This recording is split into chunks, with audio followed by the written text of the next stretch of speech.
morning. Myself, Dr. Kumari Bharti, Jamshedpur Cooperative College, Department of Philosophy. Today I discuss the निष्काम कर्म योग. आज हम लोग निष्काम कर्म के ऊपर चर्चा करेंगे. निष्काम कर्म क्या है? जब बात आती है निष्काम कर्म योग की, तो निष्काम कर्म योग भगवत गीता से लिया गया एक मुख्य सिद्धांत है और भगवत गीता उपनिषदों का सार है. हम कह सकते हैं कि भगवत गीता की रचना उस समय हुई थी जब महाभारत का युद्ध चल रहा था. महाभारत की लड़ाई चल रही थी और यह युद्ध धर्म और अधर्म के बीच, पांडवों और कौरवों के बीच युद्ध हो रहे हैं. उस युद्ध के समय अर्जुन युद्ध से घबराने लगते हैं. वह कहते हैं कि मैं अपने संबंधियों पर कैसे ये वार करूं. अतः वो कहते हैं, हे कृष्ण, मैं युद्ध नहीं करना चाहता.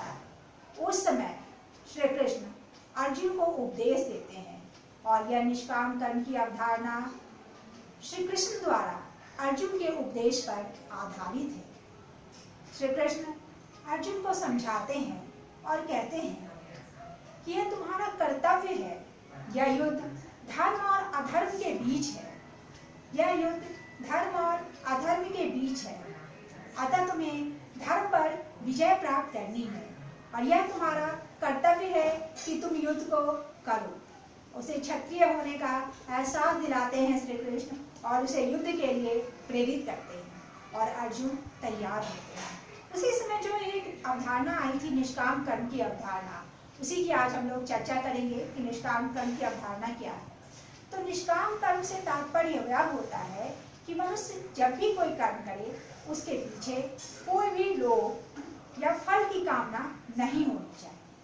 गीता में कहा गया, कर्मण्येवाधिकारस्ते मा फलेषु कदाचन मा कर्मफल हेतुर्मा ते समरस कर्मणि.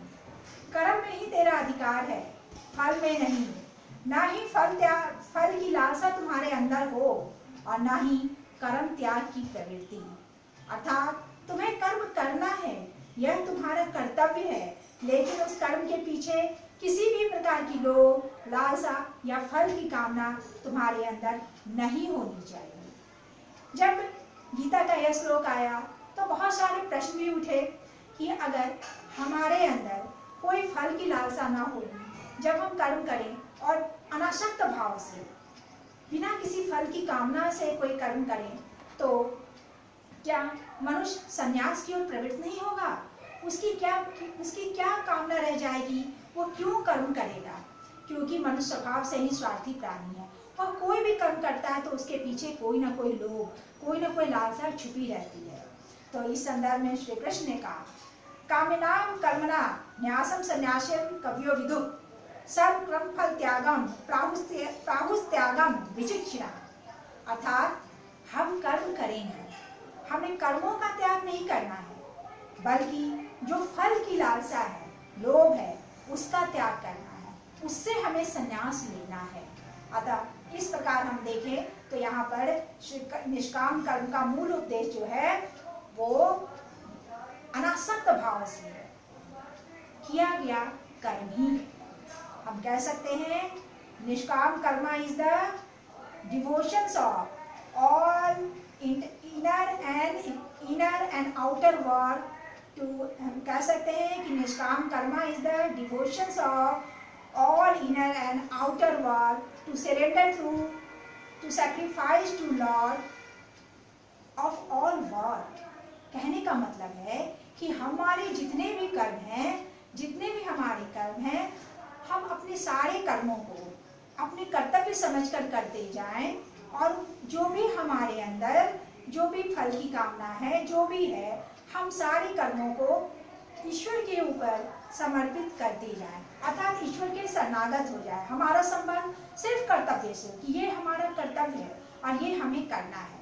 फल के बिना आकांक्षा किए, कोई कामना किए, सारे कर्मों का त्याग ईश्वर को समर्पित करते हुए हम सारे कर्म को करते जाएं. तो यही निष्काम कर्म की अवधारणा थी. और निष्काम कर्म के ऊपर अगर हम और चर्चा करें तो हमारे जो कर्म होते हैं दो प्रकार के हैं, सकाम और निष्काम. सकाम कर्म क्या है? फ्रूटफुल एक्शन, निष्काम कर्म कर रहा है फ्रूटफुलनेस एक्शन, या कहने का मतलब सकाम कर्म की जो अवधारणा है वह फल को लेकर होती है और निष्काम कर्म की जो अवधारणा है वो बिना किसी फल के कामना की होती है, जिसे गौतम बुद्ध ने भी अनासक्त भाव से किया गया कर्म कहा था। इस तरह से हम अगर देखें तो जब हम कोई कर्म करते हैं तो हमें क्या लगता है कि वो कर्म हम कर रहे हैं, हमारा अहंकार बोलता है कि वह कर्म हम कर रहे हैं। मनुष्य जो है स्वभाव से ही 3 गुणों से युक्त है, सत्व, रज और तम। ये 3 गुणों से प्रेरित होकर ही मनुष्य कोई कर्म करता है। जब सत्व गुण रहता है तो मनुष्य के अंदर शुद्ध विचारों का उदय होता है। रज गुण, तम गुण होने से मनुष्य के अंदर विकृतियां आ जाती है, उनसे विचारों में विकृतियां आ जाती है।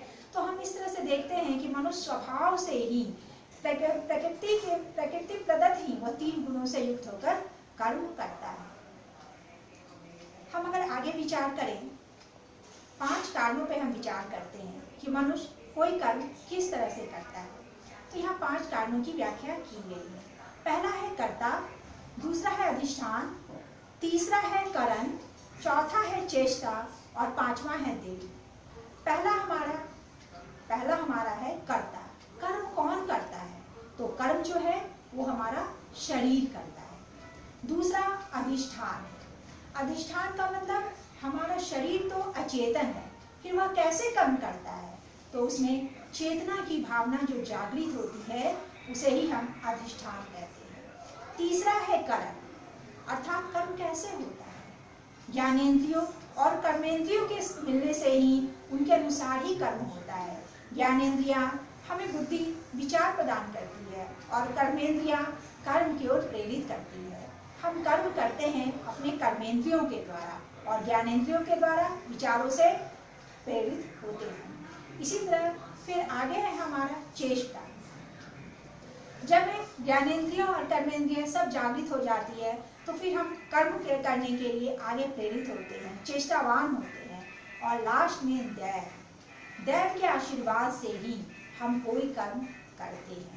इस तरह से यहाँ 5 कारणों की चर्चा की गई है जिसके आधार पर मनुष्य कोई भी कर्म करता है। इस तरह से हम लोग निष्काम कर्म की अवधारणा की चर्चा कर रहे हैं। तो बार बार मैं एक ही बात कहना चाह रही हूँ कि निष्काम कर्म की जो अवधारणा है वह यह है कि हम बिना किसी फल की कामना से, बिना किसी आसक्ति से सिर्फ यह सोच के कर्म करें कि यह हमारा कर्तव्य है और हमें करना है। हमारी जो निष्काम कर्म की जो मूल कॉन्सेप्ट है वह यही है, जिसको हम कह सकते हैं सेल्फलेस एक्शन। आगे मैं कहना चाहूंगी कि जो निष्काम कर्म की अवधारणा है सिर्फ भारत में ही नहीं पूरे विश्व में प्रेरणादायी है और विश्व के लोग इससे लाभ उठा रहे हैं।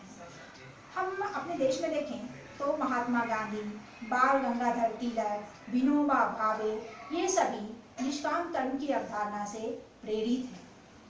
बाल गंगाधर तिलक ने इसे कर्म शास्त्र कहा, महात्मा गांधी ने इसे माता कहा, विनोबा भावे ने इसे अनासक्त योग कहा। अगर इसी तरह से हम पाश्चात्य दार्शनिक कांट को देखते हैं तो कांट कहते हैं कर्तव्य के लिए, ड्यूटी फॉर द ड्यूटी से। इस तरह से हम देखते हैं कि निष्काम कर्म की जो अवधारणा है उसका एक अपना अत्यंत ही महत्व है। ठीक है, ओके, थैंक यू।